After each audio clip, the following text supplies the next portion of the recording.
பாமக உங்களுடைய கூட்டணிக்கு வந்திருக்காங்க, திமுக தலைமையை எப்படி பார்க்குறீங்க?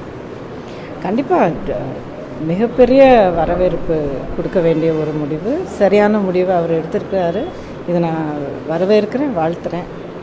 இப்போது காங்கிரஸ் நாங்கள் கூட்டணியில் எங்களுக்கு பங்கு வேண்டும்னு சொல்லிட்டு மறுபடியும் எப்படி பார்க்குறீங்க? கூட்டணி போக போக அது எப்படி அமையும், எப்படி அந்த சுச்சுவேஷன் சூழ்நிலை எப்படி வளரும் அப்படிங்கிறத நம்ம எல்லோரும் பார்க்க தான் போகிறோம். எல்லாத்துக்கும் ஒரு லாஜிக்கலான ஒரு முடிவு இருக்கணும், அதுவும் நம்ம பார்க்க தான் போகிறோம். பொறுத்திருந்து பார்ப்போம். இப்போ நாங்கள் பலமாக இருக்கோம் அப்படின்னு சொல்லி திமுக சொல்லிட்டு இந்த கூட்டணி பலமாக இருக்குது மாதிரி நம்ம தொடர்ச்சியாக சொல்லிட்டு இருந்தீங்க. இந்த மாதிரியான சில சலசலப்புகள் வந்துருக்கு, அது முன்னாடியும் நீங்களாம் கணிச்சு சொல்லியிருந்தீங்க. இப்போ இந்த சலசலப்புகளை எப்படி? சலசலப்பு அப்படிங்கிறது சொல்ல முடியாதுங்க. ஏன்னா ஒரு சில சூழ்நிலைகள், ஒரு சில மாற்றங்கள் ஏற்பட வேண்டும். அதாவது ஒரு சில லாஜிக்கலான ஒரு வெறுப்புகள், சில விஷயங்கள் ஒத்துப்போகும், சில கருத்துக்கள் ஒத்துப்போகாது. அது ஒரு சில நேரத்துக்கு கொஞ்சம் ஒட்டி வச்சுருந்தாலும் அதுக்கான விரிசல்கள் வரத்தான் செய்யும்.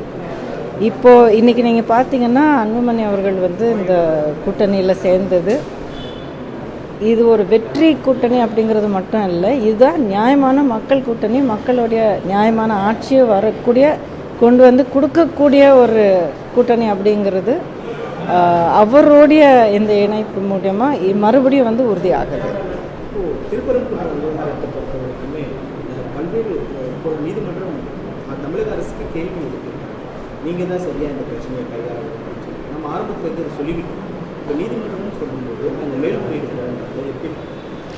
அதாவதுங்க, இப்போது ஜனநாயக நாட்டில் ஒரு அரசாங்கத்தை நம்ம தேர்ந்தெடுக்கும் போது, மக்களாகிய வாக்காளர்களாகிய நம்ம எல்லாரும் தேர்ந்தெடுக்கும் போது நம்மளுடைய விருப்பப்பட்டு நம்ம ஓட்டு போட்ட அந்த கட்சி தான் வருதா, இல்லை அந்த தலைவர்கள் தான் பொறுப்புக்கு வராங்க அப்படிங்கிறது இல்லை.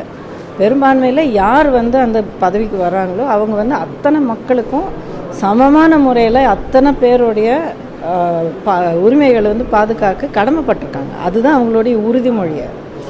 அப்படிப்பட்ட ஒரு சமமான பாதுகாப்பு திருப்பரங்குன்றம் விஷயங்களில் இல்லை அப்படிங்கிறது ஒரு பக்கம் ரொம்ப தெளிவான ஒரு பாரபட்சம் இருக்குது. அப்படிங்கிறது திமுக ஆட்சி, முதலமைச்சர் ஸ்டாலின் அவர்களின் ஆட்சி ரொம்ப தெளிவாக வெளிப்படுத்தியிருக்கு. அவங்களுடைய செயல்களாலவே அவங்க ஒரு பக்கமாக இருக்காங்க அப்படிங்கிறது ரொம்ப எல்லாருக்கும் அடித்து சொல்கிற அளவுக்கு அவங்களுடைய செயல்கள் மேலும் மேலும் அவங்க உறுதிப்படுத்திட்டு இருக்காங்க.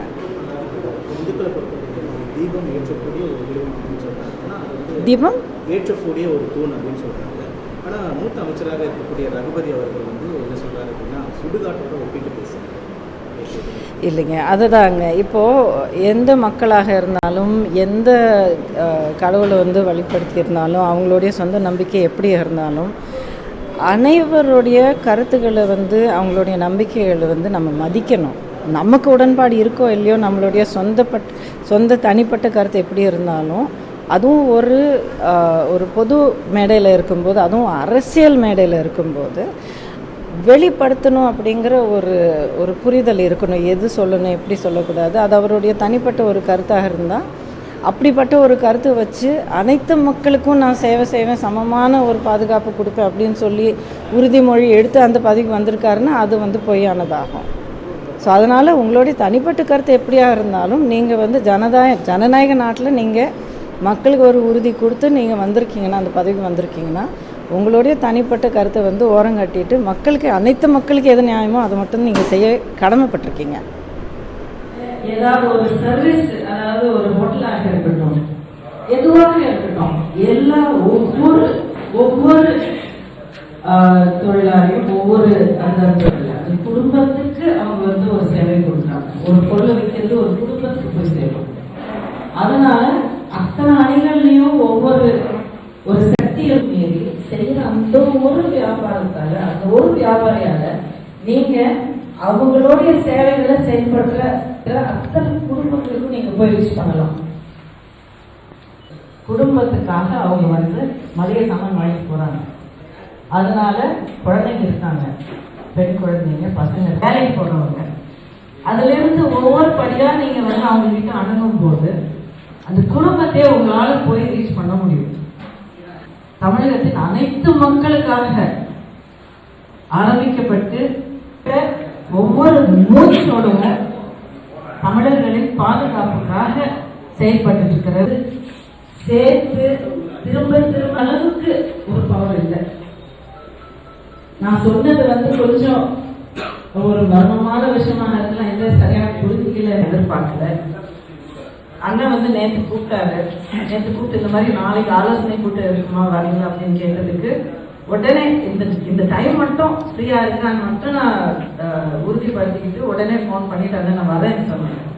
அதுக்கு காரணம் உங்களுடைய, நான் இப்போ சொன்னது போல உங்க அணில இருக்கிற இந்த மாபெரும் தயவு செய்து எந்த பகுதியாக இருந்தாலும், எந்த மாவட்டம் எந்த தொகுதியாக இருந்தாலும் நீங்க என்ன இருக்கோ நீங்க இதே போல நீங்க கூப்பிடுங்க. நான் அதுவே இந்த அருமையான வாய்ப்பு கிடைச்சதுக்கு நான் ரொம்ப நன்றி சொல்றேன். உங்க எல்லாருக்கும் என்னுடைய வாழ்த்துக்கள். வரப்போற இந்த தேர்தலில் கண்டிப்பாக ஒரு அமோகமான வெற்றி நாம் பார்க்க போறோம். இல்லை, அண்ணன் எடப்பாடியார் மறுபடியும் தமிழகத்தின் முதலமைச்சராக அந்த பதவியை